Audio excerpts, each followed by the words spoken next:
Hello, I'm the Nostalgia Critic. I remember it so you don't have to. Well, an overwhelming amount of viewers have made it clear that there are two films that put the sin in cinematic shitmongering that I must address. Street Fighter and Mortal Kombat. And God can't tell you how much I don't want to review these suckers.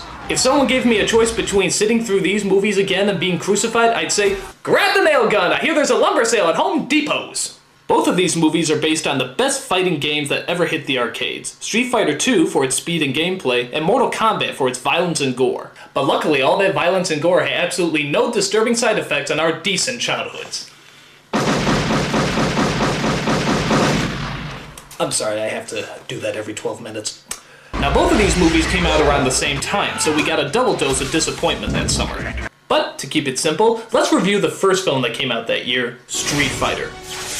So what's the main problem with this piece of shit of a movie? 4 syllables. Jean-Claude Van Damme. Van Damme is like the poor man's Chuck Norris, the guy you get if you think Steven Seagal is too classy for your movie. He knows martial arts, but he often forgets that you need a personality in order to be interesting. Anytime, big head. The only bigger insult to having a bad actor in a bad film is having a good actor in a bad film. Enter Raul Julia as the villain M. Bison. Raul Julia was one of the most charismatic actors who ever lived, and was taken from us a million times too early. In fact, it was rumored that Raul Julia did this as his last film because it was something his children really wanted him to do. Well, thank you, you little brats! He lived long enough just to see the destruction of his entire career! Top notch! Warning, this is clearly for satirical purposes. Raul Julia kicks ass, I'm sure his family kicks ass. You've lost your balls. So what's the story, you're probably wondering? Well, ironically, it involves absolutely no street fighting whatsoever. Van Damme plays a war hero named Guile who's out to stop the evil M. Bison from, you guessed it, taking over the world. Of course! On top of his fearsome army, Bison also has hostages that he's holding ransom for $20 billion. Guile, being the fearless leader, has this to say. Can he do that on TV? After that, we get a bad action sequence, followed by another bad action sequence, followed by another bad action sequence, followed by another bad action sequence, followed by... Oh, hey, look, they're actually talking here. Okay, this is the scene where they discuss their strategy to... Oh, wait, no, sorry, this is just another bad action sequence. Guile's accompanied by 3 other fighters, Chun-Li, Balrog, and Honda. They represent some sort of journalistic secret agent fighting squad who are also out to take on M. Bison. Now that's just violating nonpartisan reporting. These 3 obviously have a very difficult task ahead of them. Not taking on M. Bison's fearsome army, but trying to figure out what the hell their fearless leader is saying. Call it a wake-up call. A wake-up call? What's a wake-up call? If I'm not topside in 15 minutes. What? And destruct his defenses. Huh? If Sagat runs against the Bison. Who? Seriously, even the actors in the movie look at him like they have no idea what he's saying. Some moron just scanned me. I hate to admit it, but I think I might actually be missing Schwarzenegger. Get the hostages out! Get the hostages out! Things start looking up when it appears that Guile has been shot and murdered in the middle of a violent shootout. Hey, alright, this movie's finally starting to get good! It turns out that Guile's still alive, and this death scene was just an attempt to fool the enemy, even though they spot him on a speedboat just a few moments later. Which makes this scene entirely pointless. By the way, I love Guile's army fatigue of blue camouflage. That'll really come in handy if they're ever fighting in the sky or underwater.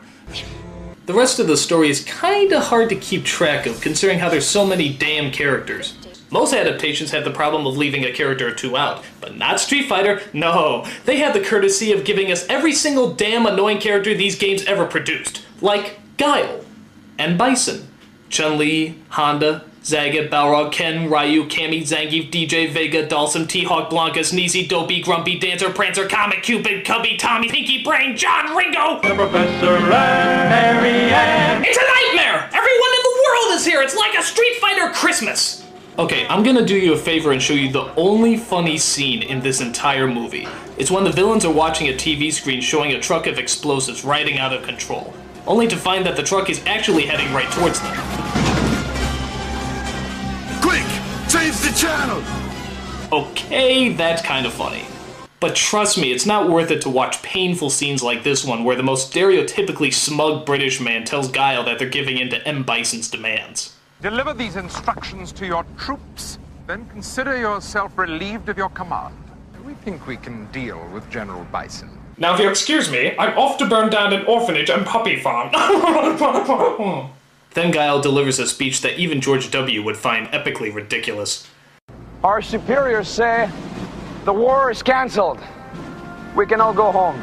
Oh, God. I don't know how much more of this movie I could take. Bison is getting paid off for his crimes. And our friends who have died here.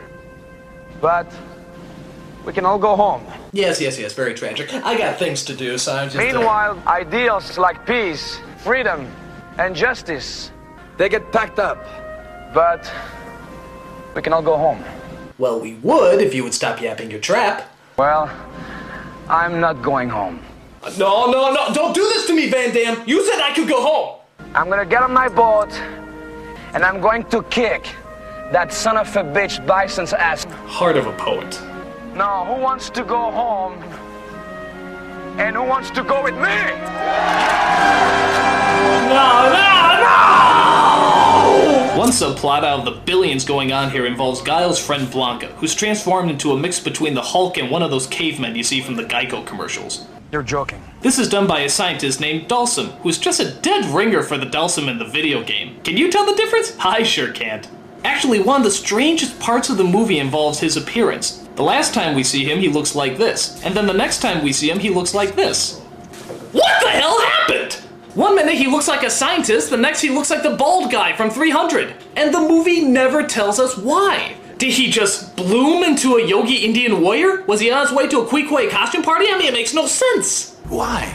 So after an onslaught of bad lines and lame action scenes, we finally get to the showdown between Guile and M. Bison. Granted, Bison's army is totally outnumbered and all they have to do is shoot him in order to end this stupid war, but nope, Guile wants to risk thousands of lives so he can show off his cool hand-to-hand combat moves. Okay. A 30-year-old heavyweight takes on a 50-year-old dictator? Gee, I wonder who's gonna win. What a shock. At some point, Bison regenerates himself and is able to levitate throughout the room. So he flies up into the air and hits Guile straight on. And then, after that, he flies up into the air and hits Guile straight on. But then he has the brilliant strategy of flying up in the air and hitting Guile straight on. I think finally the 12th time he does this, Guile gets an idea. Maybe he should hit him.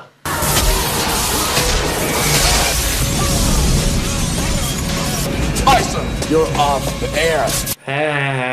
I think probably the strangest scene, and trust me, that's saying a lot, comes at the very end when Guile tries to rescue Blanca and Dalsum. Blanca says he can't face the world looking how he does, so Dalsum decides to look after him in the comfort and safety of a burning building.